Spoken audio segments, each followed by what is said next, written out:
Good morning. How are you? I'm well. I'm well. Nice to see you. Likewise, likewise. There's quite a lot of questions in people's minds about what's going on and what is going to happen with this virus, and in particular with our economy.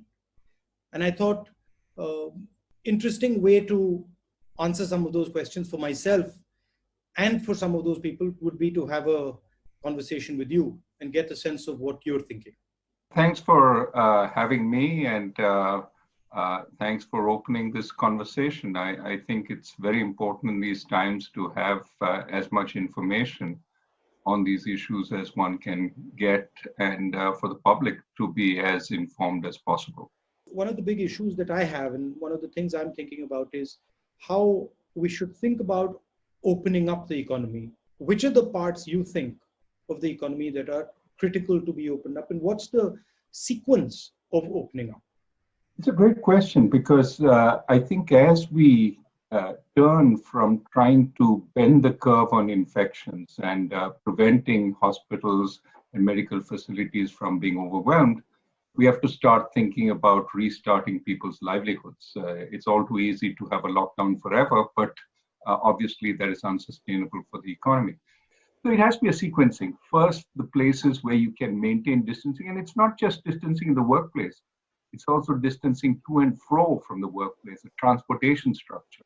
Do people have private means of transport, their cycles or their scooters, or even cars?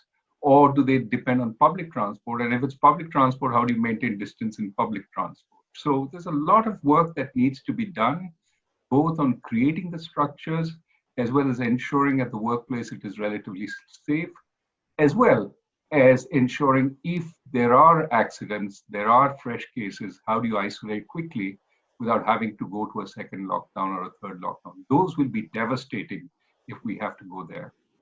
That's what a lot of people say, that if you get into a cyclical lockdown, if you open up and then you're forced to shut down, then you open up and you're forced to shut down again, then that is devastating for economic activity because it would completely destroy trust. You'd agree with that? I think that's right, because that would suggest, take even a second lockdown. It means that you haven't been completely successful in doing in reopening, and that raises questions of if you reopen again, will you go into a third lockdown? So it does diminish credibility.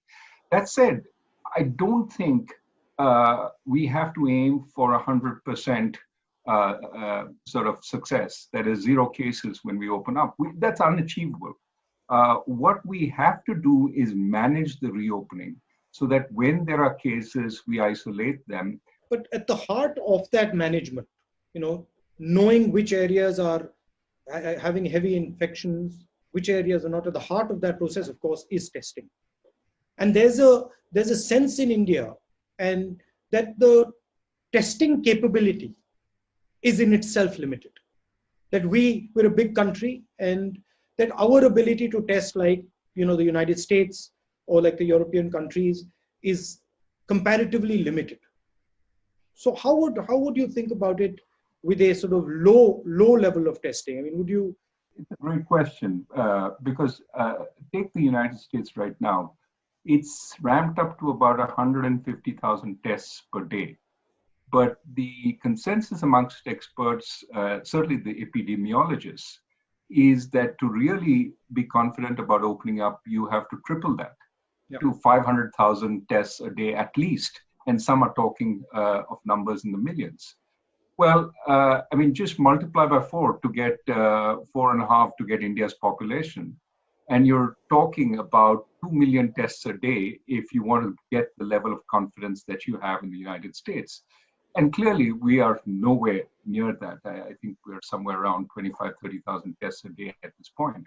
But we have to be cleverer about opening up, which means perhaps do mass testing. Take 1,000 samples, and then check in a mass way whether there is any sign of the virus in those 1,000 samples. And if you do find that, then go deeper into that particular sample and check who it might be. But this way, I mean, these are ways of testing which reduce the burden on the test infrastructure and can allow us to try and vet much more. It's in some sense less intensive, but it is cleverer. We have to be cleverer about the reopening because we simply can't wait till we have that kind of facility. There's going to be the impact of the virus, and then after some time, there's going to be the impact on the economy, a sort of blowback impact that is going to come, real impact that is going to come a couple months from now. How do you sort of make the balance between fighting the virus right now and fighting the consequences of the virus 3 or 4 months down the line? I think there has to be a prioritization because our capacities and our resources are limited. Certainly our financial, fiscal resources are more limited than the West. So what we need to do is decide, how do we keep this economy together so that when we reopen up, it's sort of able to walk off the sick bed and not be impaired at that point. So most immediately, I think keep people well and alive. Food is extremely important. Reach it to every place. Places our public distribution system does not go. Amartya Sen and Abhijit Banerjee and I have talked about temporary ration cards, for example, for people who don't have access. But you have to treat this pandemic as a situation which is unprecedented. We have to break norms in order to tackle what is needed, while at the same time keeping in mind that there's an overall budgetary sort of limit. There are only so many resources we have. What do you think about the agricultural sector and the workers, migrant workers? How should we be thinking about their finances? Well, this is where I think the efforts we made on direct benefits transfers sort of needs to be realized at this point. All the ways we transfer to relatively poor people, we need to take a call on that. We have different ways of accessing through widows' pensions, through the Manrega roles, and we need to say, look, these are people who don't have a job right now, who don't have a livelihood. And for the next 3 or 4 months, while this uncertainty is on, we're going to support them. But in terms of the sort of priority, keeping people alive and keeping them from having to go onto the street, in protest or looking for work is probably useful at a time of lockdown. And so I think we need to find ways of getting both money as well as food through the public distribution system to as many of these people as we can. So, Dr. Rajan, कितना पैसा लगेगा गरीबों की मदद करने के लिए? तकरीबन 65,000 करोड़ 65,000 और 65,000 करोड़ इतना ज्यादा नहीं है. हमारा जीडीपी 200 लाख करोड़ है और उसमें 65,000 करोड़ इतना ज्यादा नहीं है, तो कर सकते हैं. और अगर ये गरीबों के लिए है और अगर उनका जिंदगी बचाने के लिए है तो करना चाहिए. अभी तो देश संकट में है, मगर कोविड के बाद हिंदुस्तान को इस घटना से कोई फायदा भी होगा, कोई स्ट्रेटेजिक फायदा होगा, दुनिया में कोई बदलाव होंगे जिससे हिंदुस्तान को फायदा होगा या जिनकी हिंदुस्तान एडवांटेज ले सके? किस प्रकार से दुनिया बदलेगी आपके मुताबिक? These kinds of incidents rarely have positive effects for any country, in general. But there are ways countries can take advantage of them. And what I think we can say is that there will have to be a rethinking of everything in the global economy once we are out of this. If there is opportunity for India, it is in shaping that dialogue, in being more of a leader in that dialogue, because it is not one of the two big warring parties, but is a big enough country to hear its voice, to have its voice heard in the global economy. In this situation, India can find opportunities for its industry, for its supply chains, but most importantly, it can try and mold the dialogue towards one which has greater place for more countries in the global order, a multipolar global order rather than a single or a bipolar global order. Don't you think there's a crisis of centralization? That there is too much centralization of power taking place, and the conversations are stopping. I mean, I think it would conversations would help a lot of these problems that you're talking about, but it sort of breaks down for some reason.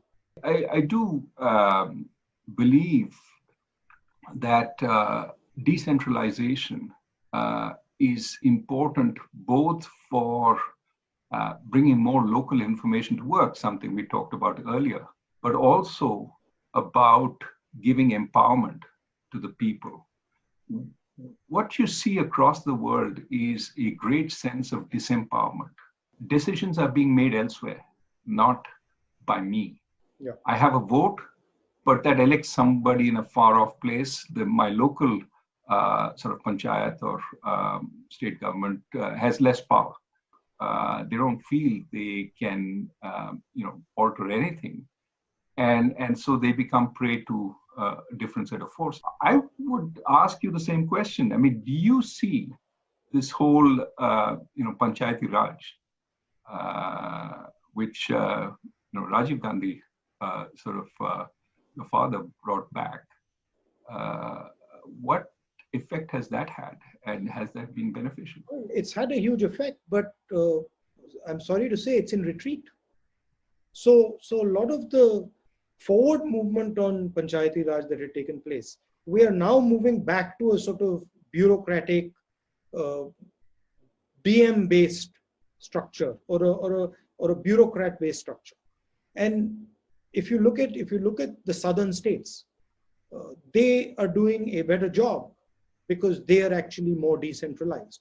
And the northern states are centralizing power, and they're taking away power from the panchayats and the sort of grassroots organization. The closer decisions are taken to people, the more ability they have to keep a check on those decisions. So I think it's an experiment worth doing. But what do you think is causing this at a global level? Why do you think we are having this sort of massive centralization and stopping a conversation? What do you think there's a central cause, or do you think there are a number of causes? I do think there is a cause, and I think it is the global markets, right? There is a sense that if markets globalize, market participants, firms, for example, want to see the same rules everywhere. They want to see the same coordinating structure everywhere. They want to see the same government everywhere, because that then gives them confidence. That attempt at uniformity takes away power from the sort of local or national governments. Of course, in addition, there is the bureaucratic temptation to centralize. If I can grab the power, why not? And so that is a constant desire to, if you're providing funding to the states, here are the rules that you must obey in order to get this funding. Not, I will give you this funding, no questions asked, because I know you've also been elected, and you will have to have a sense of what is appropriate for you. There's a new model also out, which is the authoritarian model, which is questioning the sort of liberal model, and it's a different way of doing work, and it seems to be more and more rising in more and more places. Do you think it's going to get pushed back? I don't know, because the central authoritarian model, the strong figure, in a world where you're powerless, is sometimes appealing, especially if you can develop a personal rapport with that figure, and you feel they believe in me, they care for the people. The problem with that is the authoritarian figure can develop their own sort of sense of, yes, I am the power of the people, and therefore whatever I say goes. My rules apply, not the checks and balances, not the institutions, not the decentralized structure. Everything is going to go through me. The sort of historically, what has happened is that has put too much weight on that center. And eventually that collapses. But clearly something has gone wrong with the global economic system. I mean, that's pretty clear, right? Would that be a fair statement? I think that's a fair statement, that it's not working for a lot of people. The growing inequality of incomes and wealth in developed countries is certainly a source of the concern. The precariousness of jobs, the so-called precariat, is another source of concern. You have these gig jobs without any sense of whether you will have income tomorrow. And of course, we've seen during the pandemic, many of these people don't have any support. They have lost out on both incomes as well as their safety net. Therefore, what we have today is both a problem of slowing growth. So we cannot dispense with markets. We do need growth.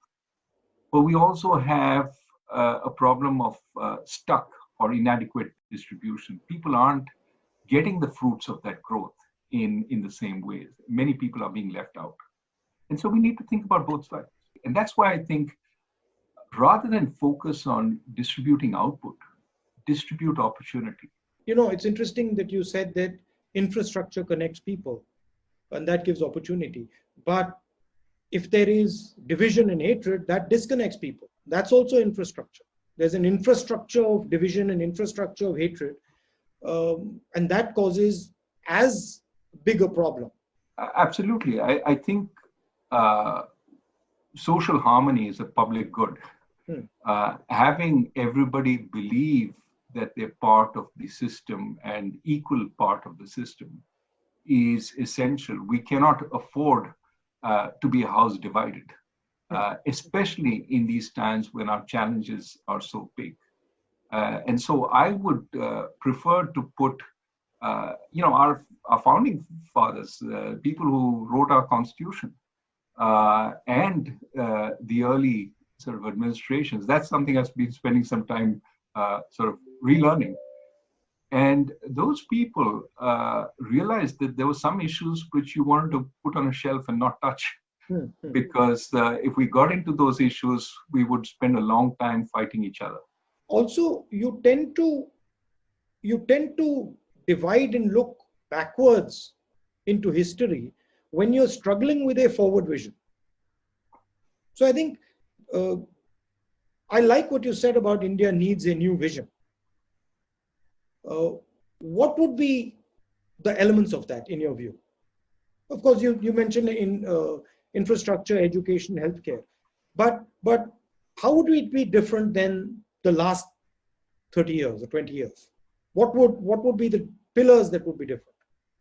Well, I think that on the one hand, you need to create capabilities. The elements of creating capabilities is, better education, better healthcare, better infrastructure. And then remember, when we talk about creating these capabilities, we have to walk the talk.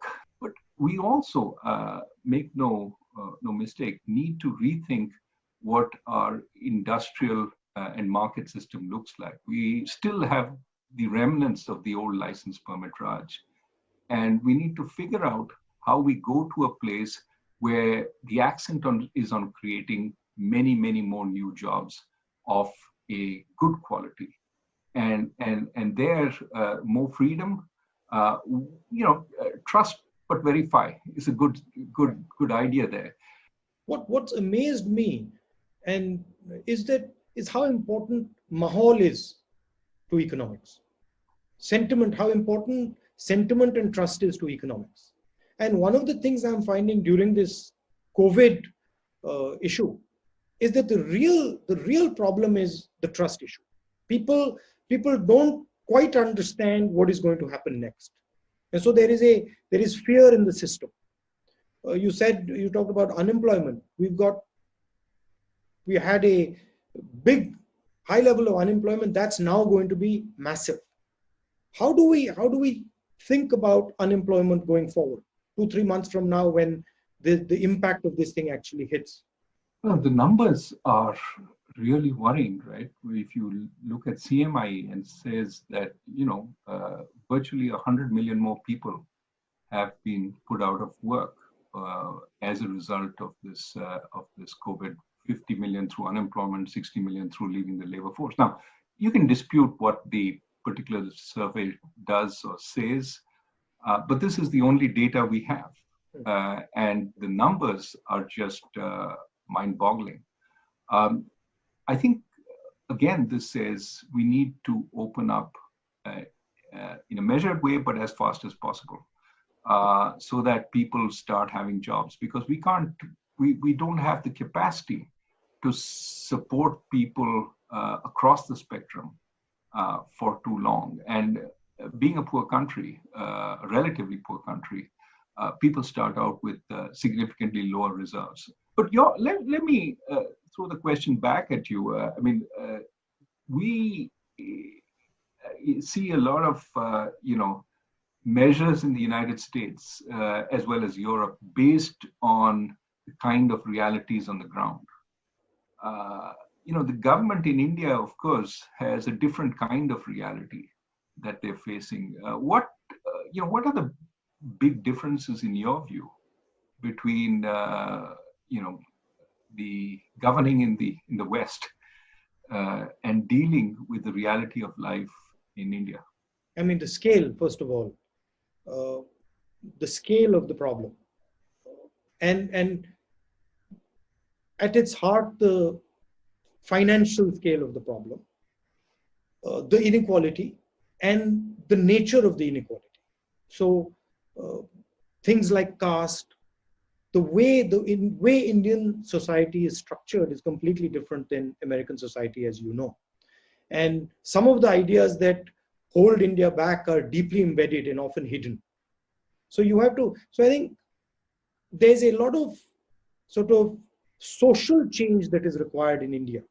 And a lot of these problems are different in different states. The politics of Tamil Nadu, the culture of Tamil Nadu, the language of Tamil Nadu, the way the Tamils think, completely different than the way UPites think. And so you have to model things around them. One blanket solution for the whole of India just will not work. It can't work.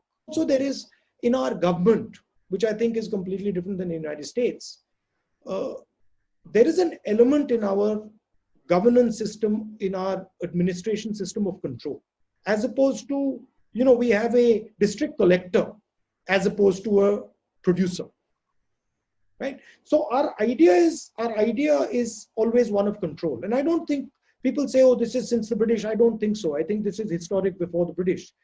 The idea, governance in India is always about trying to control. And I think that's one of the challenges that we're facing now. The COVID disease cannot be controlled. One of the things that sort of annoys me is the level of inequality. And this has been the case, in India over the last few decades. The level of inequality that you see in India, you simply cannot see in the United States. I mean, and so the type of things I always look at is how to sort of reduce this inequality, because I think once a system reaches a very high level of inequality, then it simply stops to work. I like Gandhiji's line, just go to the back of the line and see what's going on at the back of the line. This is a very powerful thing for a politician. It's underrated, but I think that's where a lot of the insights come in. How would you think about going forward, dealing with this inequality? It's visible in COVID also.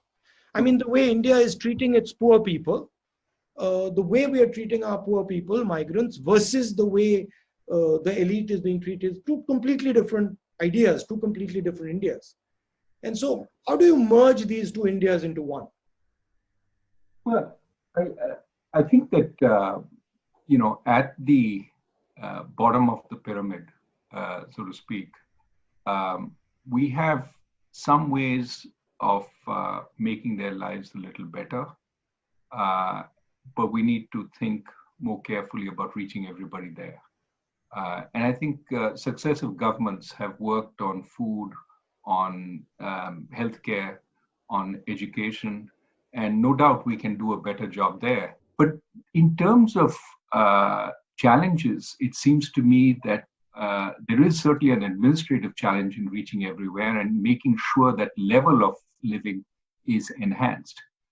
But the greater challenge to me lies in the range between the lower middle class and the middle class, which is where we need, in a huge way, jobs, good quality jobs, so that people are not, dependent on a sarkari job and the comforts that come with it.